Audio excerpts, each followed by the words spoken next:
Hey gardeners, Country Garden Girl here. Hey, you know what I'm loving in my garden right now? Dahlias. What do you think of dahlias? Do you like dahlias? Are you growing dahlias? Have you grown dahlias? I'm just really loving them. So what I'm going to do right now is I'm going to throw some pictures up on the screen of the different dahlias that I'm growing this year.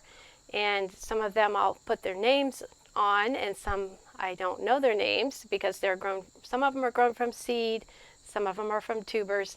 But anyway, after that we'll go out into the garden and take a look at the dahlias and we'll chat about them. All right, so take a look at this.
Everybody's looking pretty good.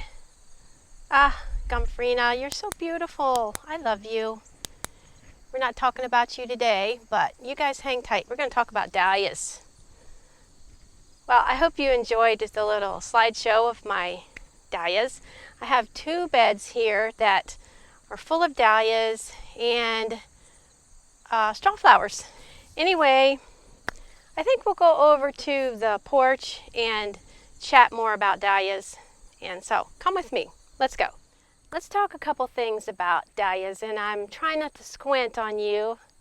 I know I have my sunglasses on top of my head, but the sun keeps going in and out. Back to dahlias.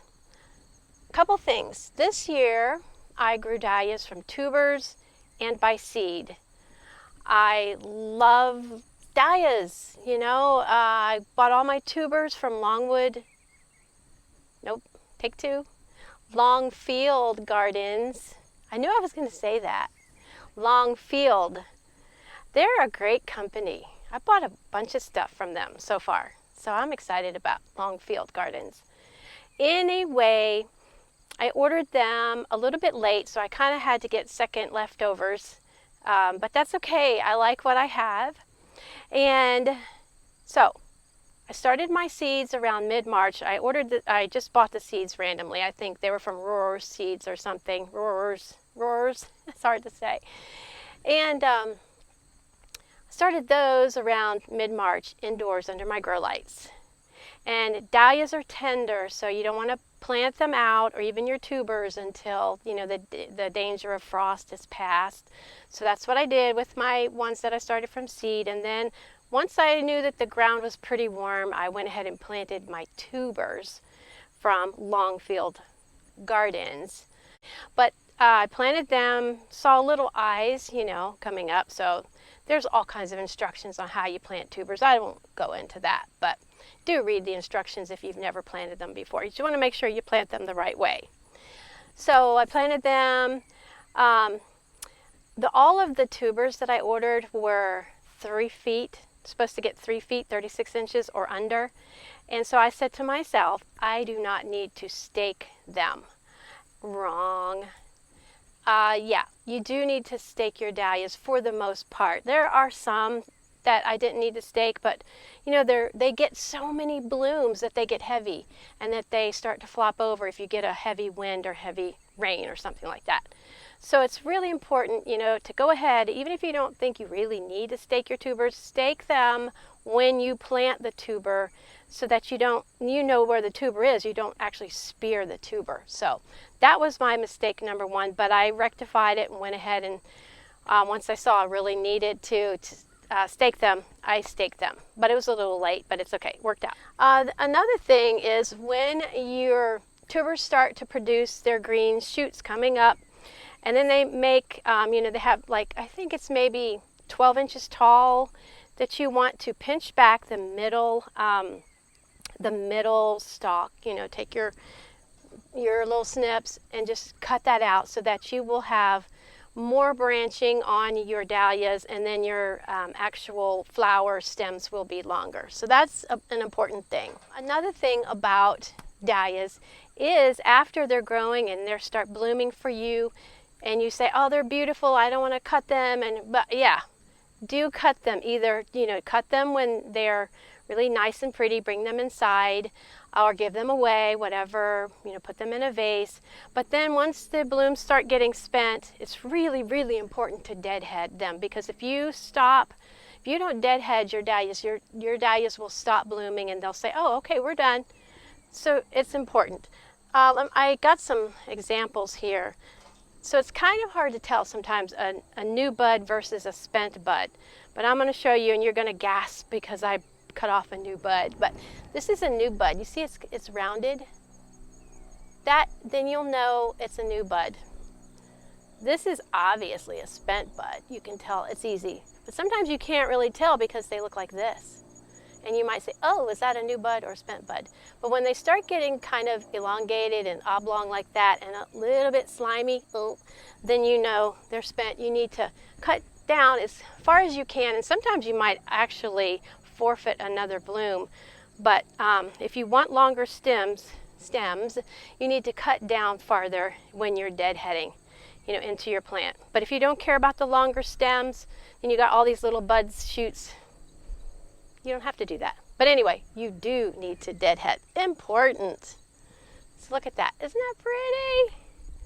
I mean, they're just so pretty. I love them. Okay, so we talked about staking. We talked about deadheading. We talked about, do make flower arrangements, give them away, whatever. That's my favorite.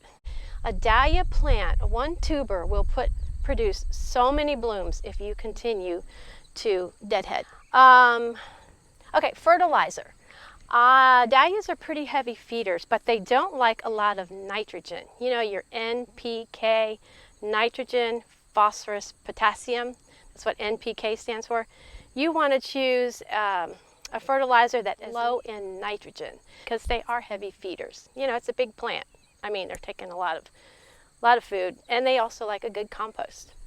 Let's see. Another thing would be they like consistent water. So I do have mine on a drip system, but they like to be watered deeply and consistently. They don't really like to dry out. Bugs. Let's talk about bugs a minute. I haven't had a whole lot of problem with bugs. The most bugs that have given me the most trouble this year really have been the spotted cucumber beetle. Anyway, but they're just little pesky things. Earwigs do like to eat on dahlias, and they will, harbor in the petals of, like get inside here and dig themselves in, because they like to hide and be in there. So, you could sprinkle some slug and snail bait around if you're having an earwig problem, because they mostly work at night. But I haven't had an earwig problem. So anyway, it's been good. I've also seen people making little bug hotels with little clay pots with straw in them, because earwigs like to hide in stuff, and they would gravitate towards that rather than your dahlia. So you can think about those things. Just want to say, do grow dahlias. They are super fun. I'm in love with them. I'm loving them. And I'm going to make my order for Longfield Gardens in December, because if you wait till if you want to order them online from a good company that that's going to produce good dahlias, if you wait too late, you'll be like me and you'll have to get leftovers. And that's okay, but if there's some that I really want now. So I'm going to start placing my order in December because that's when you can go on their website. That's when they start selling them. All right, well, I talked a lot about dahlias. I rambled probably some, too much. Anyway, I really appreciate you coming with me. I appreciate your support of this channel. And grow some dahlias. Think about them for next year. You got to start thinking about all this stuff now. So the sun is coming back. I love it. All right, happy gardening. Thanks for watching. Have a great day. Bye.